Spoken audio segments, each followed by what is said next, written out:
This video will demonstrate how to add a user-defined field to the system.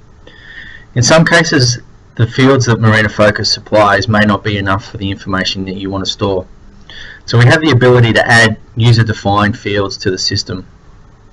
For this, we can go up to Marina and then go to Business Details. In here we have a tab called User-Defined Fields. Now you can add extra fields to an agreement, to a boat, to a berth, or to a customer. What I'm going to do is add another field to the boats. At the moment I've got the option, I've already got two extra fields in there. One to find out if they've got an EPIRB, the other one to find out the fish finder type they may have. To add a new one, I just simply click on Add. Okay, field description. So for this one we're going to ask for a ramp permit.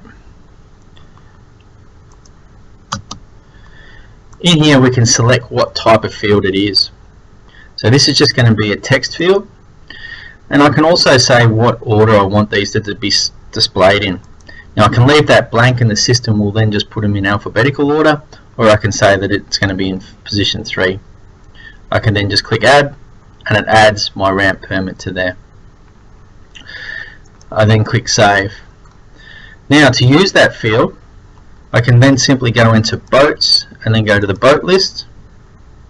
I can double click on a boat and we then have a tab called Extra.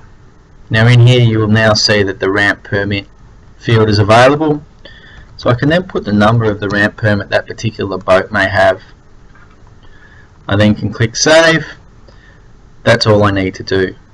Again, to get to those boat details you can do that a number of ways. Another way would be to go via the berth. I can then double click on the berth, go to boat, then go to boat details, and again that extra field is there, and I can then use the ramp permit number, then click OK and save. That's all you have to do to use that extra field. Thank you for watching this video.